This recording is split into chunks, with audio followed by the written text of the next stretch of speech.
C'est une activité qui est très importante, donc à laquelle vraiment je tiens beaucoup. Donc non seulement parce qu'on parle de conditionnement, d'être en forme, de perdre du poids, mais c'est très important aussi pour les personnes qui, je prends l'exemple de mon papa, ont des déficits aussi cardiaques, hein, tous ceux qui ont eu des infarctus, ceux qui ont des petites problématiques et qui doivent voilà, tout le temps entretenir le muscle cardiaque. Voilà.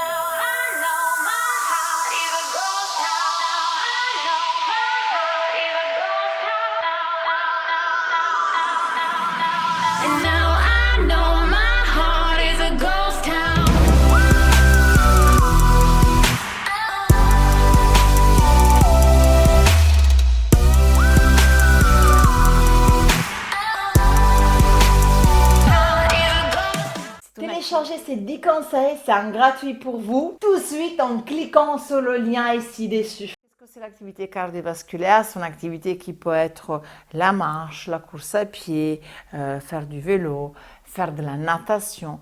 Donc vraiment où on développe ce qu'on appelle des filières énergétiques différentes, mais surtout on utilise vraiment et on développe la capacité à utiliser l'oxygène pour produire de l'énergie. Dans le pack en forme après 40 ans, nous avons vraiment mis en place avec Frédéric des circuits donc, de conditionnement. Et oui, parce que maintenant on entend beaucoup parler de circuit training, cross-training. Le fait d'enchaîner de manière assez tonique des exercices choisis, sélectionnés d'une certaine manière, hein, donc des exercices plutôt globaux, où on travaille avec tout le corps, etc., va augmenter énormément la dépense énergétique et donc vous allez travailler quand même l'activité cardiovasculaire tout en faisant du renforcement musculaire. Okay? Donc, on n'est pas, comme on dit, forcé de faire la même activité, que ce soit course, marche ou natation, pendant 30 minutes pour dire je fais de l'activité cardiovasculaire. Voilà, je peux travailler aussi sur des circuits d'exercice, mais il doit être vraiment choisi d'une certaine manière et les répéter sous forme de circuit, hein, 2 ou 3 fois et arriver vraiment à bouger comme ça pendant au moins 20-30 minutes. Et on a préparé des cours donc sur cette base de interval training, donc Frédéric va vous expliquer tout à l'heure, pour justement stimuler votre condition. Donc les cours que nous avons fait avec Frédéric, avec toutes les options possibles et imaginables hein, pour varier l'intensité, donc les différentes options et solutions, etc., pour que ce soit adapté à tout le monde, sont vraiment une solution pour vous, hein, pour faire de l'activité cardiovasculaire, en plus du renforcement. Voilà, donc je vais vous expliquer maintenant 2 méthodes d'entraînement cardiovasculaire différentes. On va voir ça de manière assez simpliste pour que vous compreniez ça facilement. Donc, comme Sylvia vient de le dire, cet entraînement cardiovasculaire est très important pour maintenir une bonne santé et fait partie évidemment d'une bonne condition physique de base. Donc, l'idéal sera de la pratiquer 3 à 4 fois par semaine pendant, disons, 20-30 minutes. Ok, sachez que ça c'est l'idéal. Mais sachez c'est plus bénéfique de faire 3-4 fois comme ça à 20-30 minutes que de faire par exemple une fois 1h30. D'accord? Donc ayez bien ça en tête. On va voir 2 types d'entraînement différents. On a l'endurance cardiovasculaire et l'entraînement par intervalle training, qui, vous allez le voir, permettra d'aller plus loin et d'évoluer vraiment au niveau de cette condition physique, de cette amélioration cardiovasculaire. Avant de vous expliquer ça, c'est important de vous expliquer ici, comme on voit sur le schéma, comment calculer sa fréquence cardiaque maximale, parce que tout va dépendre aussi dans vos entraînements de votre fréquence cardiaque. Alors, le calcul est un peu différent selon qu'on est un homme ou une femme. Donc pour rappel, le sigle ici, le premier, c'est pour les hommes, hein, et le rond avec une croix en dessous signifie la femme. D'accord? Donc pour calculer cette fréquence cardiaque chez l'homme, c'est 220 moins l'âge. Chez la femme, c'est 226 moins l'âge. Donc par exemple, si je prends mon cas, je suis un homme, j'ai 45 ans, 220 moins 45, je suis à une fréquence cardiaque maximale pendant un effort de 175. Alors ça, évidemment, pour pouvoir savoir comment visionner cette fréquence cardiaque pendant votre entraînement, l'idéal c'est évidemment de s'entraîner avec un cardio-fréquence-mètre, qui vous montre vos pulsations pendant votre effort. Certaines machines parfois, c'est-à-dire un vélo ou alors un tapis de course, permet aussi, rien qu'en contact des mains sur les poignets, de vous fournir l'information. Voilà. Bien, maintenant, suite à cette explication de ce calcul de fréquence cardiaque maximale, on va aller voir les deux méthodes d'entraînement. Prenons d'abord l'entraînement par endurance.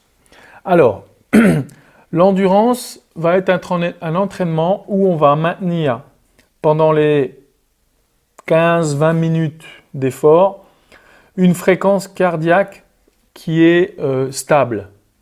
OK ? Et on le voit ici dans le schéma. Cette stabilité au niveau de fréquence cardiaque va être aux alentours de 60, 70 ou 70 pour mes amis français, de la fréquence cardiaque maximale. Si je reprends pour mon exemple à moi, c'est-à-dire que je vais me situer entre 105 et 123 pulsations cardiaques. D'accord ? Et on va essayer de maintenir ni en dessous, ni au-dessus. Ça, c'est important. Alors, on commence, comme on le voit sur le schéma ici, évidemment toujours par une mise en route progressive pendant les 5 premières minutes. C'est cette zone verte, là, où là, on est dans la phase d'échauffement. Et vous n'allez jamais terminer votre entraînement de manière brusque. Ok ? Je cours, par exemple, et après les 20 minutes, paf, je m'arrête complètement, je m'allonge ou je m'assieds. Non. On essaye de faire d'abord un retour au calme progressif en diminuant progressivement l'intensité pendant environ 5 minutes aussi. OK ? Donc ça, c'est assez simple. C'est la méthode d'endurance. On vous conseille toujours, surtout si vous n'avez plus fait de sport d'endurance depuis longtemps, de pratiquer cette méthode pendant 2 à 3 semaines, voilà, à raison de ces 3-4 fois par semaine, d'accord ? Avant de commencer la méthode par intervalle training que je vais vous expliquer maintenant. Alors, la méthode par intervalle training, qu'est-ce que c'est ? Ici, elle va permettre d'aller, comme je l'expliquais dans l'introduction, plus loin dans son entraînement, parce que ça va un peu secouer votre métabolisme. Okay ? Ça va vraiment le bousculer, ça va permettre d'améliorer sa récupération après un effort. Parce qu'on va faire, comme vous le voyez sur le schéma, des pics d'intensité élevés avec des phases de récupération active. On va monter en intensité pendant 1 minute, on va rediminuer pendant 1 minute l'effort. Donc concrètement, comment ça se passe ? Ici sur le schéma, on a fait un mix des deux. C'est-à-dire que pendant ici environ 15 minutes, vous voyez, on va monter d'abord progressivement en intensité. Voilà, la zone verte où on est dans l'échauffement. On va pouvoir ensuite atteindre, par exemple, pendant 10 minutes, sa fréquence cardiaque d'endurance, qui était de 60-70%, si vous vous rappelez bien ce que je viens d'expliquer. Et on va pouvoir ensuite commencer son entraînement par intervalle training. Alors, c'est-à-dire que on va d'abord, après cette phase d'endurance, ici vous voyez, il y a une petite diminution d'intensité, et puis on va partir pour 1 minute d'effort intense. Alors quand on parle d'effort intense, c'est-à-dire que là on va arriver à des fréquences cardiaques situées entre 80 et 90 ou 90% de la fréquence cardiaque maximale. C'est-à-dire que, encore une fois, dans mon cas, je vais me situer sur une fréquence cardiaque entre 140 et 158 pulsations. Donc là, on arrive vraiment proche de son max, d'accord? C'est très important de respecter cette fourchette. En dessous des 80%, ben, on va perdre le bénéfice de cet entraînement et on ne va pas aller au-dessus des 90 parce qu'on va demander trop d'efforts au niveau du cœur et il faut éviter. De même que pour les récupérations, on va toujours essayer de vraiment rester dans cette phase de pourcentage. Donc, une minute où on atteint les 80-90% de fréquence cardiaque, une minute ensuite où on va récupérer de manière active, c'est-à-dire qu'on va continuer à bouger. Mais vous voyez, on arrive à une fréquence cardiaque qui est beaucoup plus faible, à 40-60%, la fréquence cardiaque maximale. Voilà. Alors, comment vous allez varier ces fréquences cardiaques? Comment vous allez faire varier ça?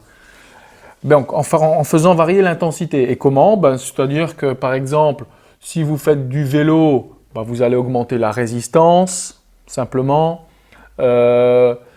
Si vous faites de la course, vous allez soit, si vous courez à l'extérieur, augmenter la vitesse, soit si vous courez sur un tapis, la vitesse aussi, ou alors augmenter l'inclinaison du tapis, d'accord? Si vous vous entraînez sur un appareil elliptique, là aussi vous pouvez augmenter la résistance ou la vitesse, ou encore par exemple ajouter le mouvement des bras sur les bras de l'elliptique, d'accord? Donc ça sont toutes des façons pour faire varier cette intensité et augmenter la fréquence cardiaque. Voilà, donc ici dans le schéma vous voyez qu'il y a 5 pics. Donc ça, vous allez pouvoir le faire une fois que vous avez quand même acquis une bonne endurance de base et que vous êtes déjà habitué à un entraînement par intervalle training. Au début, vous pouvez vous contenter, quand vous débutez, de 2 à 3 pics, c'est déjà très bien. Voilà. Et ensuite, il y aura toujours aussi, évidemment, après l'exemple des 5 pics, un retour au calme où on va revenir un peu au niveau de sa fréquence cardiaque d'endurance, voire un peu moins. Et on va diminuer progressivement pendant les 5 minutes de retour au calme où on diminue la fréquence cardiaque. D'accord? Donc, 2-3 semaines, vous faites un travail d'endurance de fond à 60-70% de votre fréquence cardiaque maximale. Et ensuite, vous commencez à goûter à l'entraînement par intervalle training pour booster et stimuler votre métabolisme, ce qui va vous permettre d'améliorer votre récupération de manière après un effort, et ce de manière rapide. D'accord? Voilà donc les explications sur ces deux types d'entraînement cardiovasculaire.